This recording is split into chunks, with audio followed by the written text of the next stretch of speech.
I went with that because we can't get enough of their podcasts. Just can't get enough. So. Just can't get enough of these two gentlemen either. I'm going to do what JD did, go to the bathroom. So time of the evening. Nevin, you sounded like you were disappointed that you've not won Chat Bar Champion before, that you've been shunned. I have been. I've been crushed. Have you really?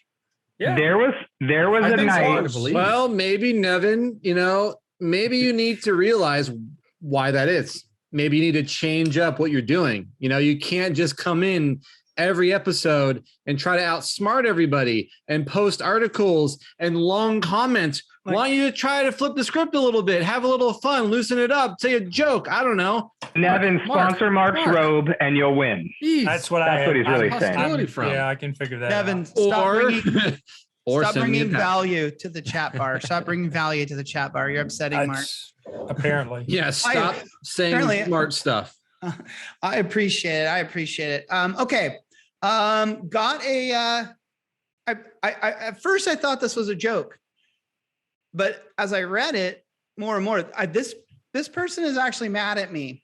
So, which I think is a lot of fun. So that's cool. I like that someone's pissed off. So this is from. Well, when you don't send me my paychecks on time, I get a little irritable, dude.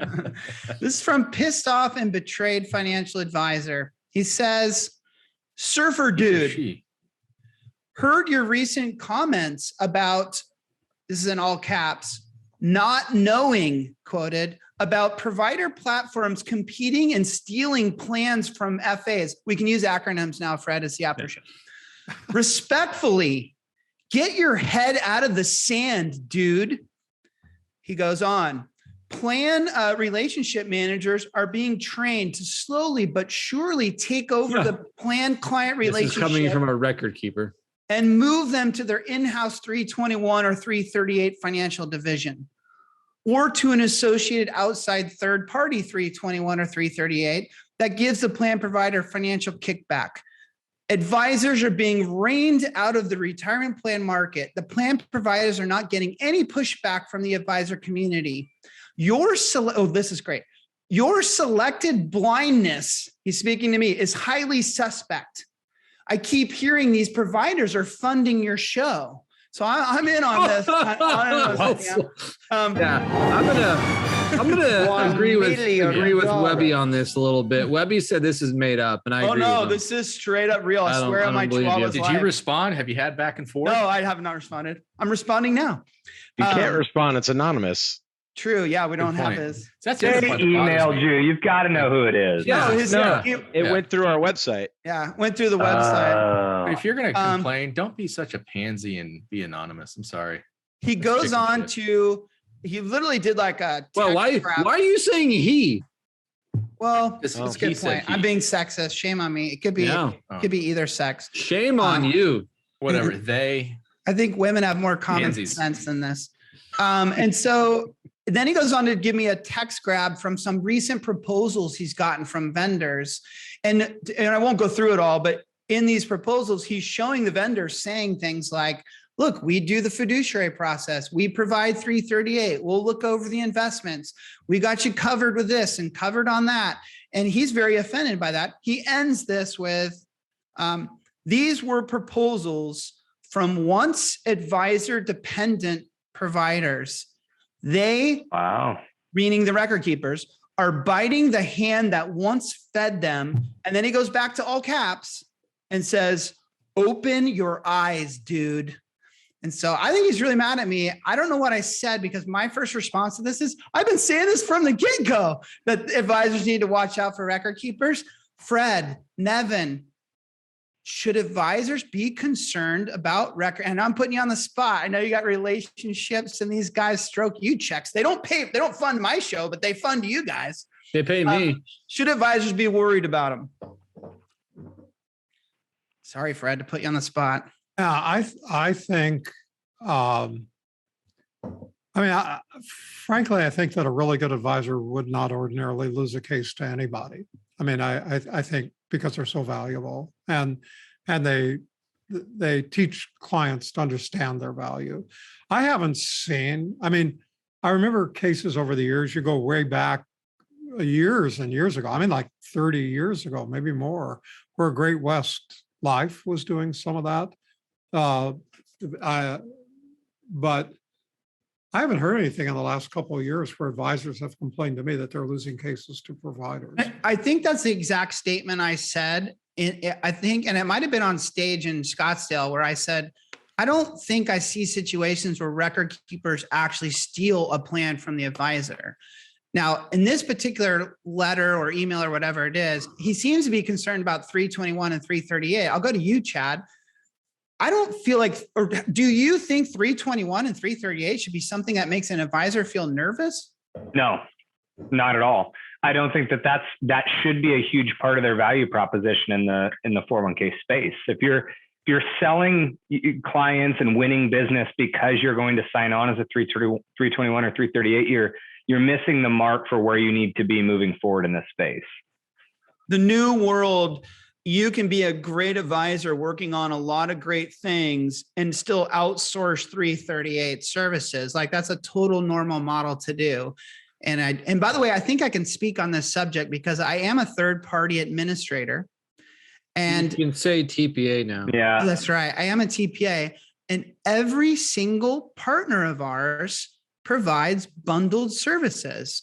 And by the way, from time to time, not every single, not them all. Every single one. Which one doesn't? Yeah. Name one. Oh, sorry. Never mind. Correct. Yeah. That stand correct. They all do at this time. Hold on, who So- are you thinking At of, though? certain levels, some don't, and then some do at other levels. I get it. Okay. So I've lived that life forever and I'm okay with it. I don't boo-hoo and cry about it. I need, like Fred said, I need to show my own value and win those businesses. But Yeah. I don't know if you're paying attention to the chat bar because this Nope. extends also to participant data and stuff. I feel like Nevin's got a thought. This has been going on ever since I've been in the business, which isn't yesterday. There's a constant concern among all of the parties involved that they're being disintermediated, That's a big being word. removed. I know it is, but it's not an acronym. But sort of pushed out. And if you think about it, if I'm a record keeper and if I'm working with, let's say there's an advisor involved, and let's say that advisor involved provides as little value to the plan as we all know many advisors do, small end of the market, I'm not talking about the good guys. I'm not talking about the ones that are on this listening to the chat bar. I'm talking about there's a lot of people out there that are not earning what they're getting paid.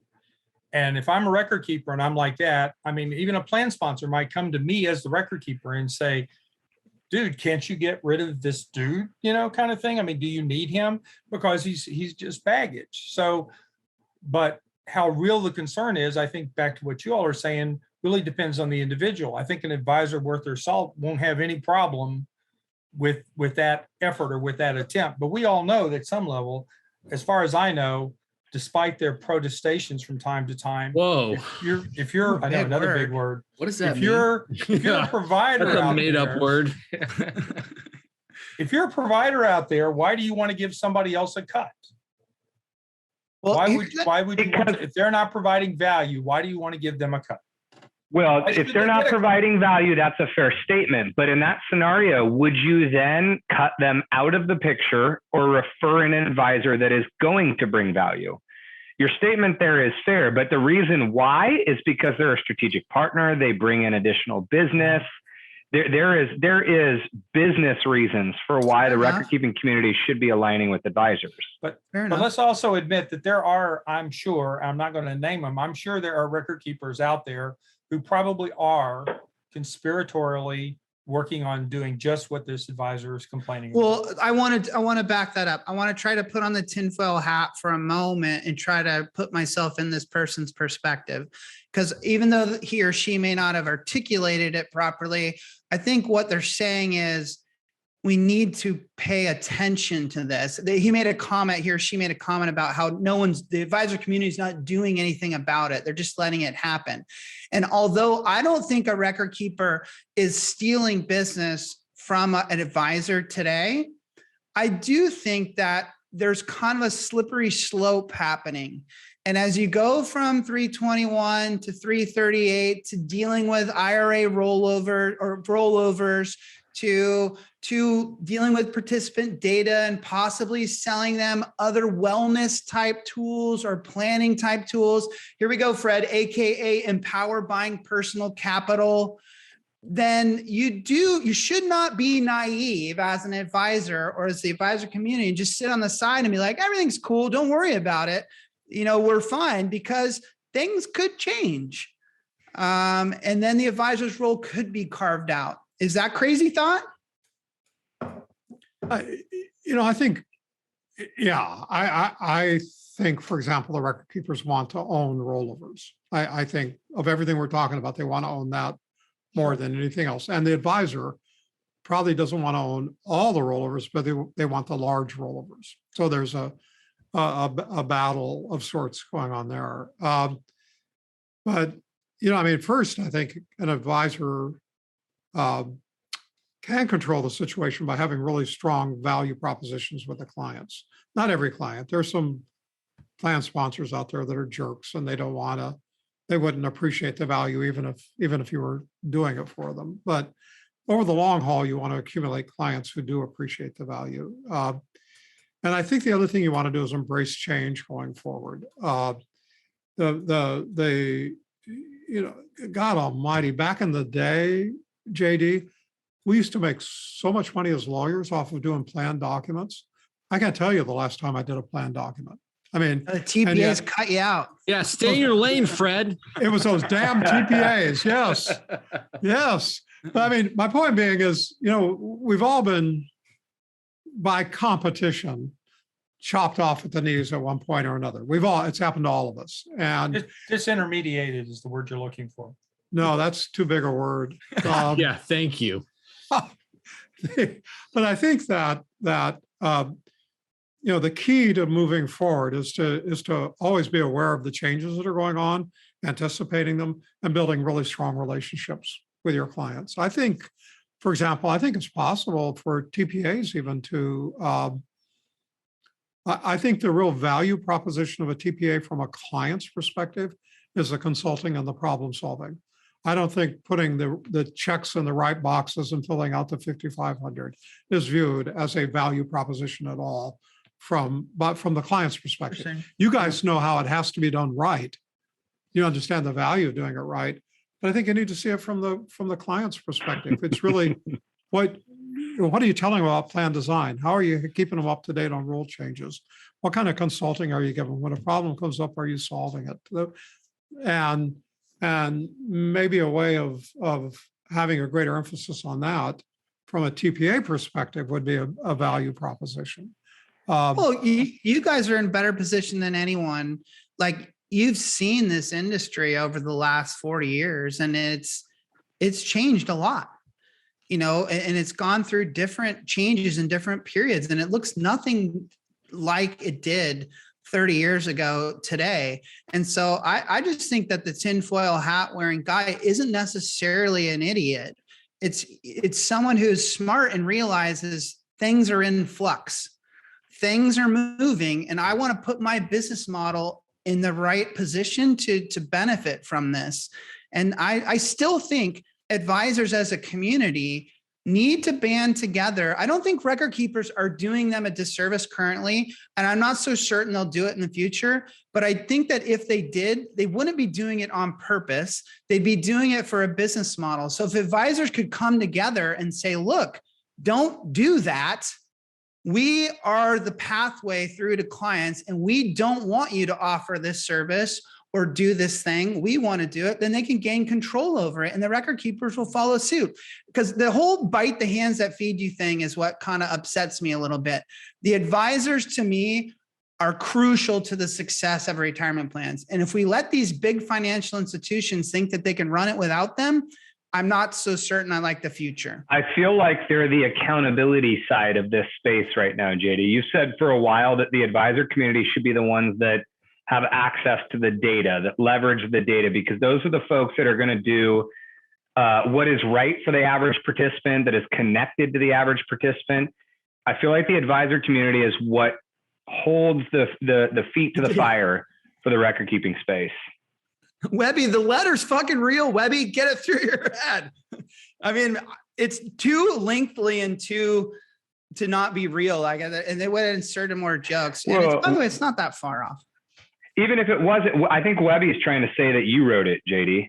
If it came in from an advisor that wants to have this conversation, whether it be fake or real, like it came in from an advisor, but we did not write this, Webby. It came in, buddy. I can't believe you all are sitting there basically saying this could never happen. This is a completely made up scenario, because I can't even imagine I don't think anybody's saying that. Well, it feels Why are you putting words in our mouth? I don't think Nevin? anybody's saying that. I think we're saying it is happening, but not at the level in which this person is feeling like in my point of view, and I don't want to speak for the rest of you, but I don't think this is happening on a grand scale where the record keeping community is saying we're going to force the advisors out of this space. I do not see that to be true. Right. But again, and this might be their microcosm. This might be their little piece of the universe. They may be extrapolating. I don't know. But like I said, it wouldn't be to me the kind of a weird situation if you had an advisor out there who felt like a record keeper was trying to cut them out of it. As I said, I think an advisor worth their salt won't have any trouble staying in it. But I also think that record keepers are sitting there, particularly in a world where you've got automatic enrollment and target date, that kind of thing going on. It's all bundled in. They've got the participants. Trust me, as an ex-record keeper, you get tired of everybody saying you're a friggin' commodity. So maybe, just for that a time or two. Yeah, picking up on this, I sit in a lot of committee meetings, and I can't think of a committee meeting I sit in where the relationship with the advisor isn't stronger than the relationship with the record keeper. And so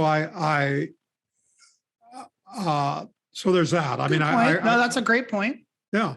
And the other, but those are really good advisors. I mean, they're very service oriented.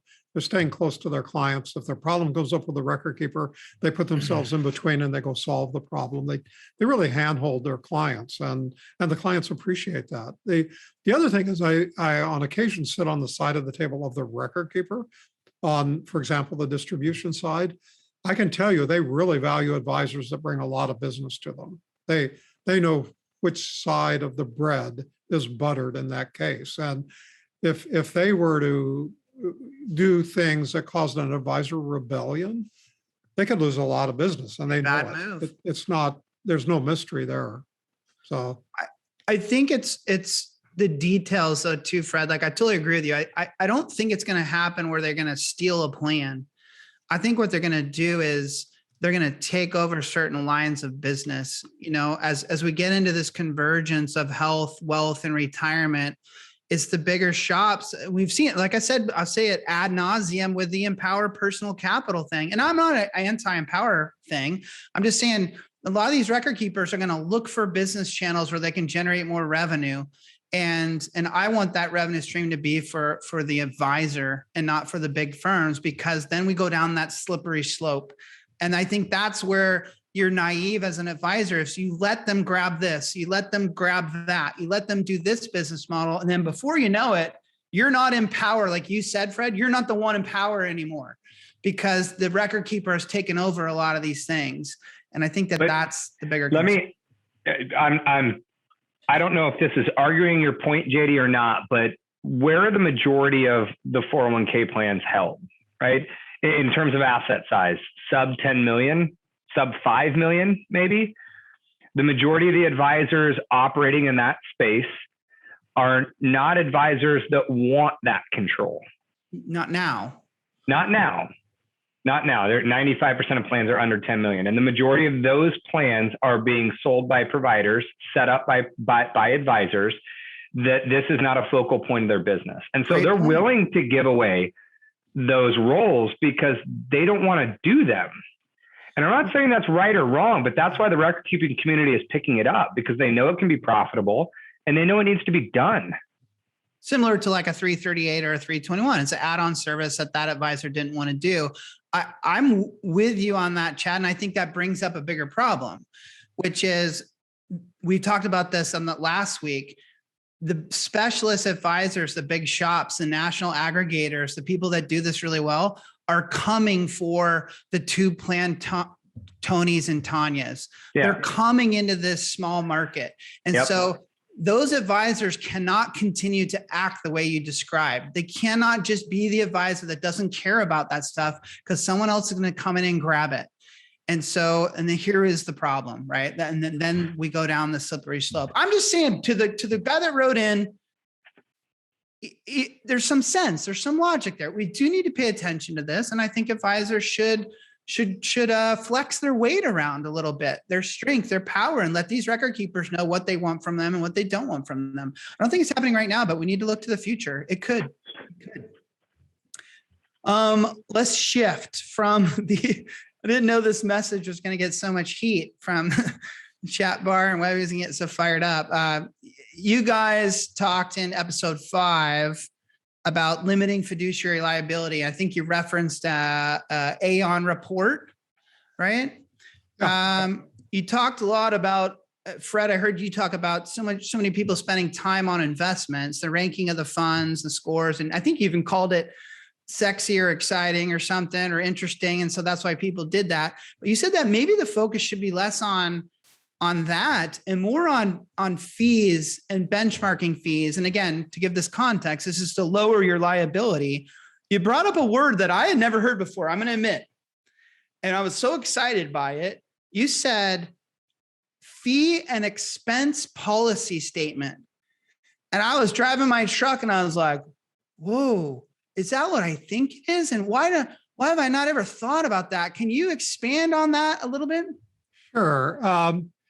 And yes, the context of that was minimizing your exposure to liability. It wasn't maximizing benefits for participants, where the quality of the investments is really important.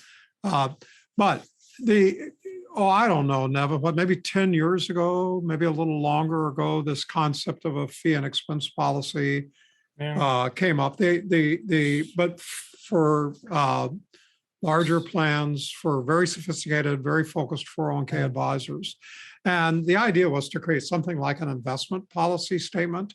Right. That's why it's called a fee and expense policy. They were just taking it off of that. That's what I thought. This is what I thought.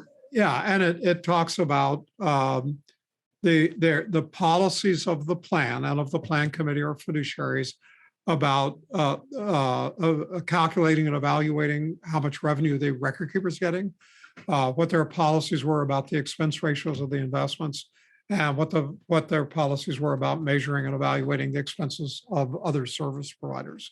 Everybody other than, of course, the lawyers, whose compensation by definition is pretty much reasonable.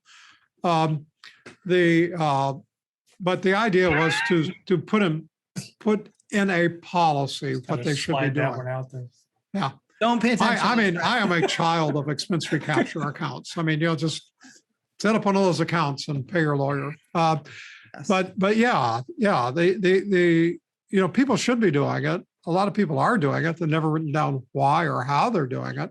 And the idea is to do that. I want to ask Chad if he's seen that, but the way I look at it, and I got really excited about it, is, okay, we got an investment policy statement that says, look, if a fund falls below a 6 in 3 of the past 4 quarters, and we will consider removing that fund. And so then I'm thinking like, wow, would your fee and expense policy statement say like, if our fees don't stay within this quartile or this percent of this benchmark, then we would consider, negotiating that fee to lower or moving to another vendor, like actually creating like rules for the fees and expenses to kind of follow. And I know we need to keep it a little gray area. I know you attorneys tell us to do that, not paint ourselves into a corner. Yep. But that sounds really neat to me. And it sounds very protective to all these lawsuits and stuff. Chad, you're not seeing this in the micro small market, are you? No way. I'm not seeing it in any market for that matter. I've not heard about that discussed at this point. My worry, well, I think it's attractive. My worry would be, you talk about burning record-keeping relationships. My worry would be we're backing them into a corner that they're not comfortable with. If you write that policy statement, you can't take into account all the different metrics that need to be taken in. You can't take into account plan growth from a participant count, from multiple locations, and the servicing it's requiring to go to 5 different states versus 1 state when you wrote the plan. Fred, to try to create a fee statement would be a nightmare. Why couldn't, that's what lawyers do. Fred, tell them that's not true. Things change, JD. You're going to pay a lawyer every time that you open a new location in a different state or add a few employees remotely. Like, that's going to be tough. By the way, there's a drafting investment policy statements and fee and expense policy statements is an art form. I mean, my view of the world personally is that retirement plan committees spend far too much time on the investments. I mean, they like the investments, they're exciting. But to compound matters, rather than making the plan better, rather than best practices. But to compound matters, investment advisors, financial advisors to plans tend to want to quantify everything. They just wrote it in the chat. Yep. Yeah. You have to have a 1, 3, 5, whatever your performance record. It's got to be above average. It's got to, everything that can be quantified. Same thing, it's easy. It would be easiest to draft a fee and expense policy statement that quantifies everything. But the issue is, are you paying reasonable amounts relative to the value being provided? And people, with investments, I think there's a whole qualitative analysis that goes hand in hand with the quantitative. And there are times when a fund is underperformed, but there's no reason to remove it because it's got good quality management. Same thing on the expense side, just to pick up on what we were talking about. The issue is, are you getting value for what you're doing? And you can't just benchmark fees without benchmarking services. A TPA who does a lot of consulting on operating the plan or improving the plan, who have solved problems, is worth a lot more money than a TPA who just fills in numbers on a form. I mean, that's a value proposition, and it should be compensated. Same thing with a fee and expense policy. I draft these to say that, this part you can do quantitatively, but that doesn't bind the fiduciaries, doesn't bind the plan committee, because they have to evaluate value and quality as well. So I would never draft any kind of a policy that says you only look at numbers and that's the end of it. Wrong.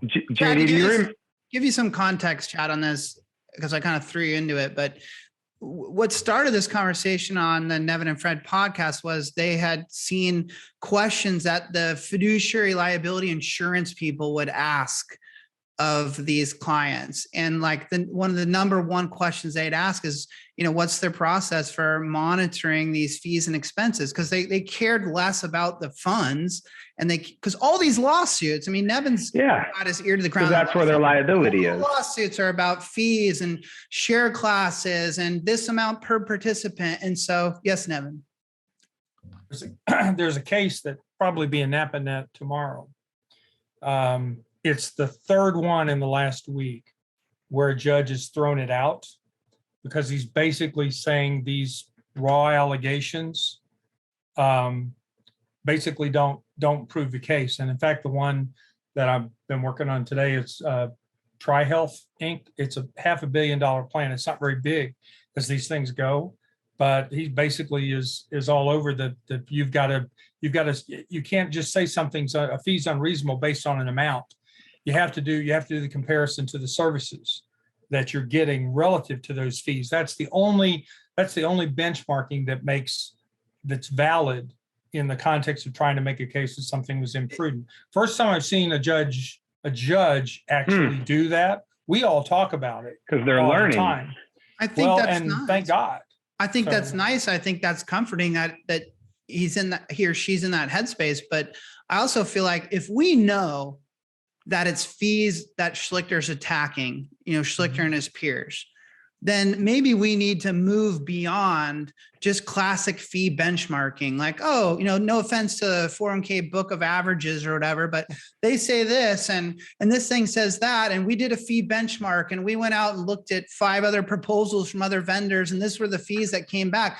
Maybe that's not enough for us as an industry. And that's why I got excited about Fred talking about the fee and expense policy. Because as I understand, can we get more sophisticated in that area? Because that'll help protect us more. Like Schlichter can't get us if we're saying, look, man, when it comes to fees and costs, we go through this whole process. This is what it looks like. It's an industry standard, and this plan passes. So get the hell out of here, I think JD is a part of that, and I think Nevin will confirm it, based on his study of all the cases too, that people in the industry all talk about you have to have a process. You have to have a prudent process. But then they go say, give me the numbers, and they just look at the numbers. And folks don't really truly get how important the process is. Generally speaking, if you've engaged in a process with getting the right information in front of you and having a discussion about it, maybe having an advisor in there who knows that stuff, helping the committee, the court will not overturn that process unless the conclusion is just completely disconnected from reality. Process is critical, just what you're saying.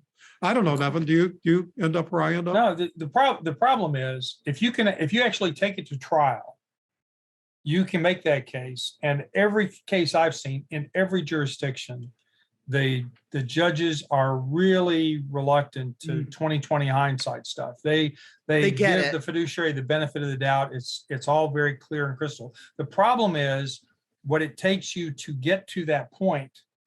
It ends up being, and this was kind of one of the points that came up in the insurers reviews, Fred, remember, is that it ends up being cheaper to settle than it is to carry it on to case.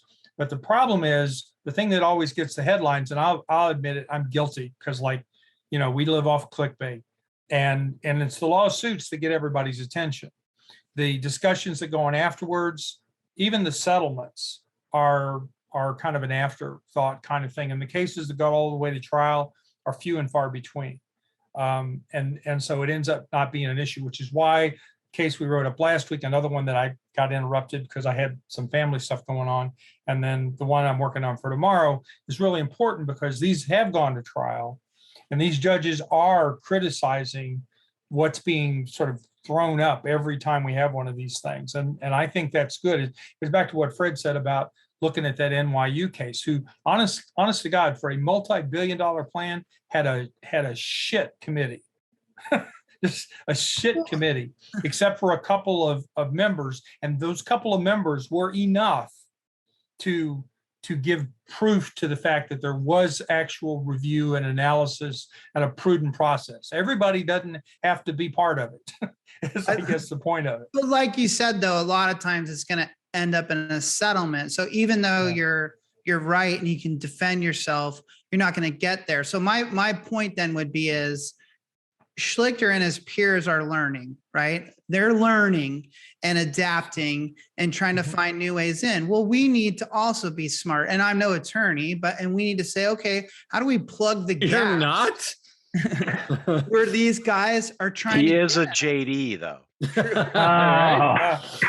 How do we proactively plug these gaps? And to me, this whole fee thing is where they're attacking. So I think if Schlichter said this on many podcasts, he does a lot of research, right, to figure out what plans he wants to go after. And if those plans could come to the table and go, look, man, we use our, our whatever Fred called our fee and expense policy statement, and we use this process, and we're within certain benchmarks and means, then Schlichter's going to move on to the next one. So anyways, I've beaten the dead horse on that. Fred, we had a question for you. Yes. I was going to ask if you'll get to Kate's question, because I'm genuinely curious about that. It's not something I've actually put any thought into until I read it there. I can't scroll and find it. So Chad, you're going to have to read it. It's in the Q&A. She essentially said, how do you force out a terminated employee that has a balance in a brokerage account?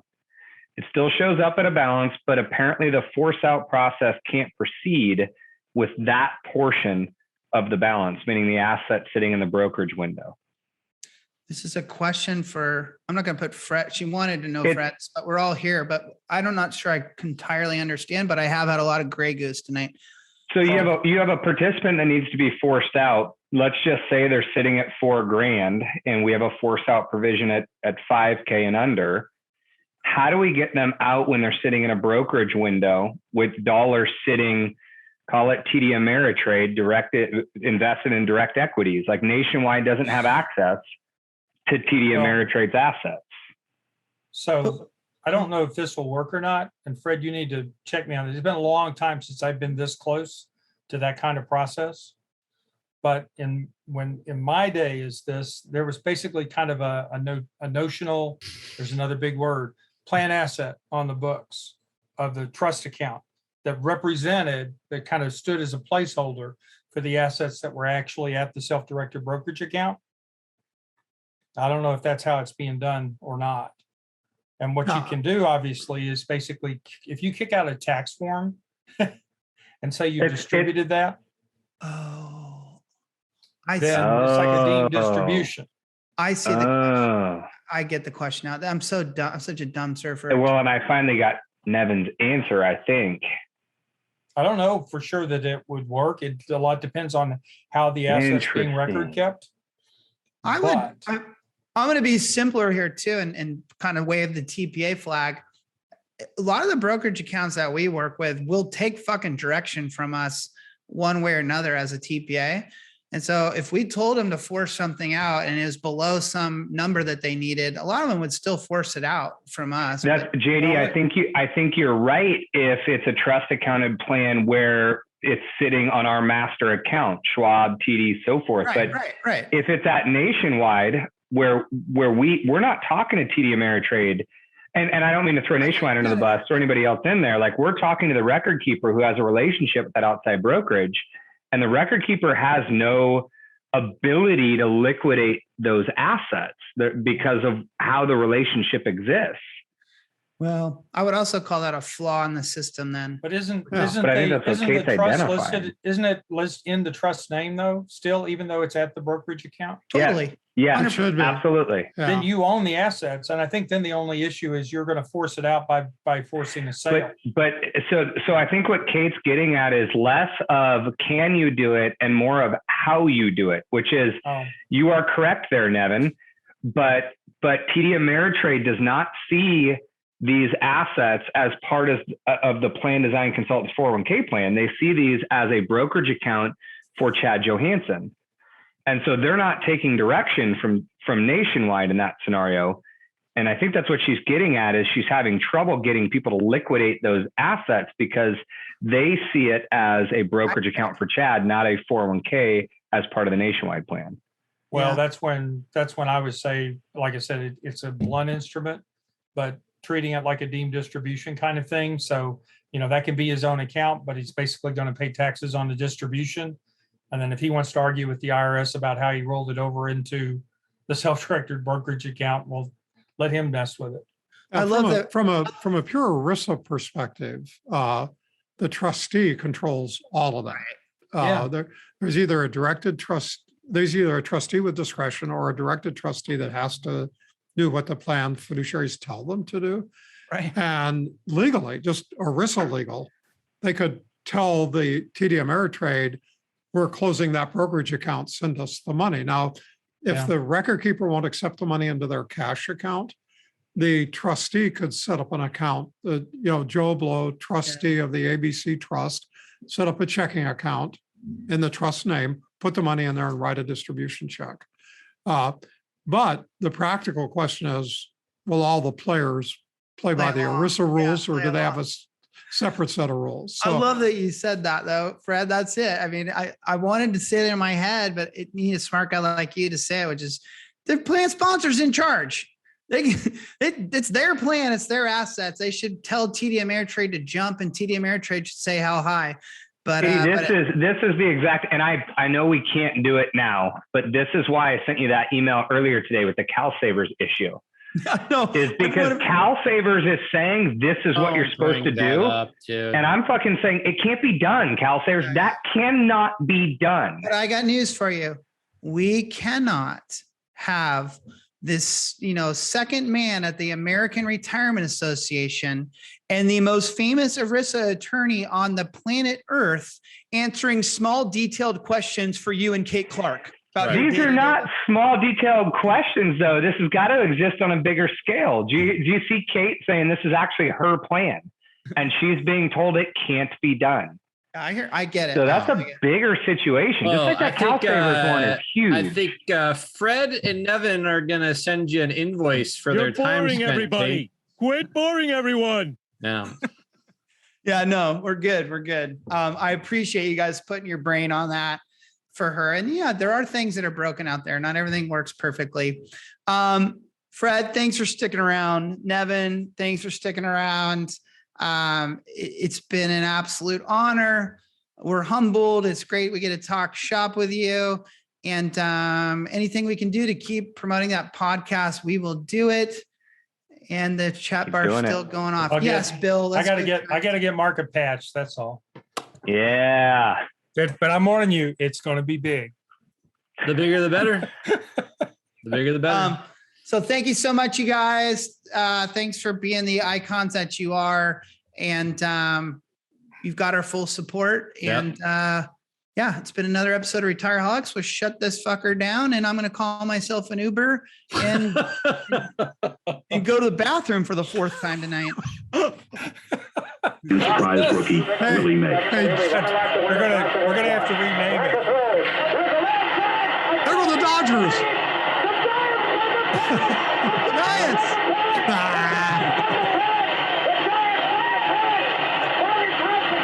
Yes. Fred. It's on this Friday night, bro. We're coming for you. You're gonna have to rename yourself to be the Retireholics. Ooh. Good, Nevin. That's why you're a writer. All right, Brandon. Always on it. If you could play us out with some music, hashtag Duck the Fodgers. There you go. Hey, Thank thanks, you, guys. Fred. Thank you, Fred. Nevin. That was Thanks, awesome, you guys. Good to see y'all. Ooh, it is Appreciate you. Attaboy. There we go. Attaboy. The Dr. Seuss? Duck Dodgers. Literally.